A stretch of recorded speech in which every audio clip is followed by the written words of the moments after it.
प्राजक्ता's किचनमध्ये आपलं स्वागत आहे। आज आपण बनवणार आहोत लहानांपासून ते मोठ्यांपर्यंत सगळ्यांना आवडणारे असे मोमोज।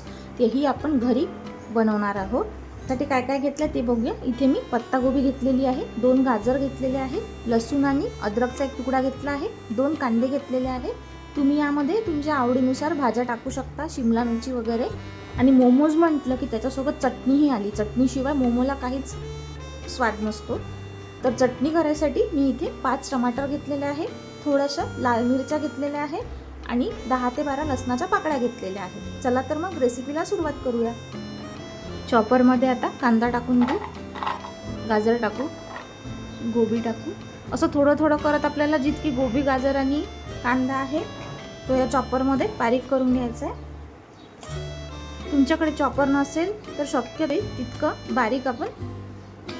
बारीक या भाज्या कापून घ्यायच्या, व्यवस्थित असं बारीक करून घेते।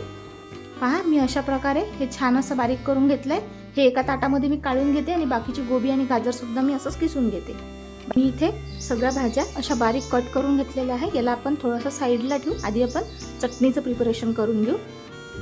सर्वात आधी इथे मी एका भांड्यामध्ये पाणी गरम करायला ठेवलेलं आहे, त्यामध्ये टमाटर टाकून घेऊ,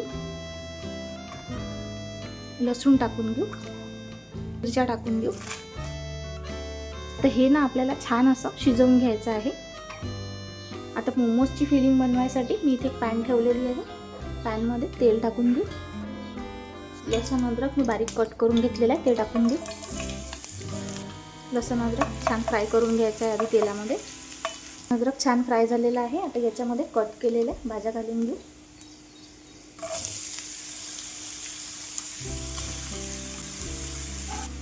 आता या भाज्या व्यवस्थित अशा आपल्याला याच्यामध्ये फ्राय करून घ्यायच्या।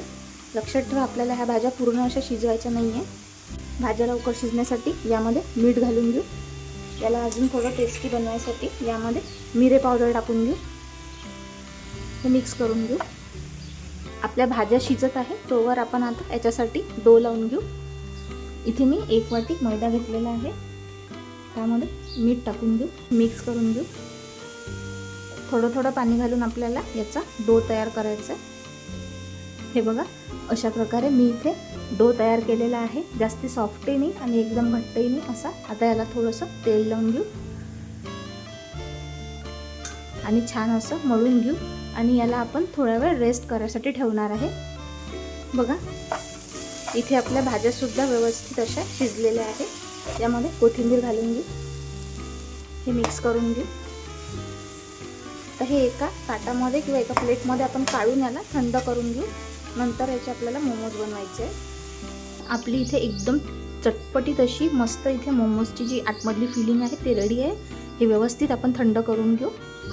आपले टमाटर, मिरची आणि लसूण सुद्धा छान शिजलेलं आहे। हे सुद्धा आपण एका प्लेटमध्ये काढून घेऊ आणि याला व्यवस्थित असं थंड करून घेऊ।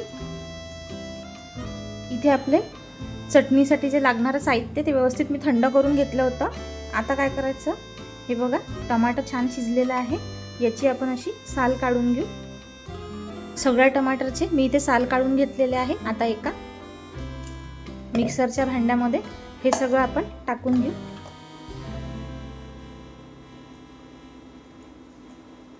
मिरच्या आणि लसूण सुद्धा यामध्ये टाकून घेऊ।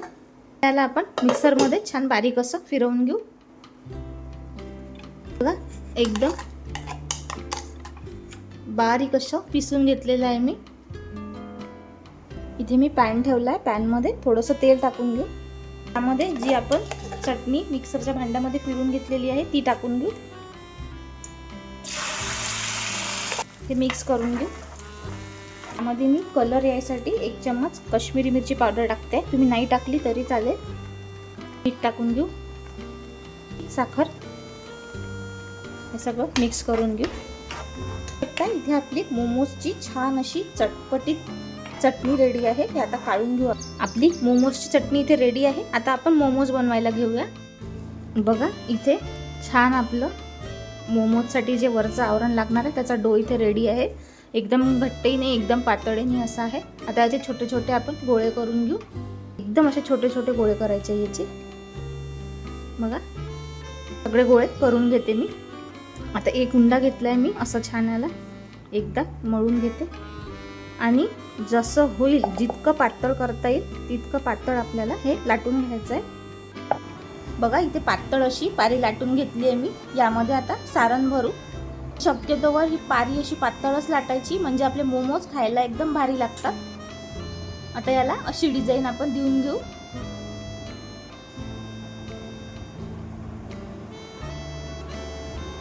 या डिझाईनचे मोमो असे करून घेतलेले आहे। आता बाकीचे मोमोज सुद्धा मी असे बनवून घेते।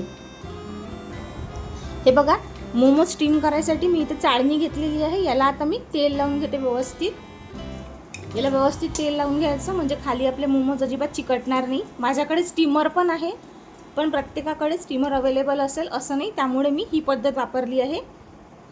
आता आपण एक एक करत यामध्ये आपले मोमोज ठेवून घेऊ।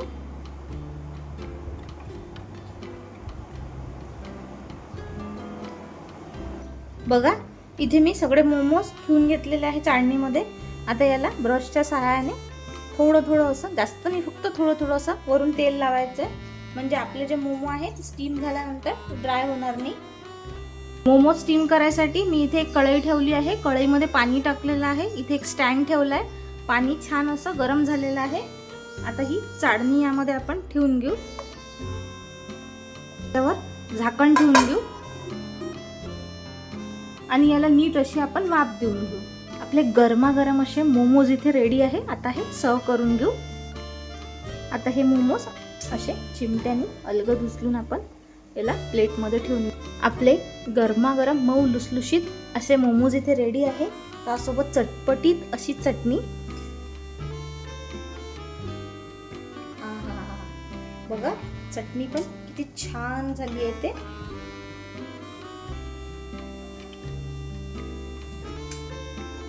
यावर थोडीशी अशी कोथिंबीर टाकून घेऊ।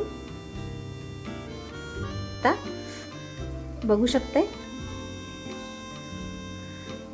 किती छान मऊ लुसलुशीत असे आपले मोमोज इथे रेडी आहे। खूप गरम आहे।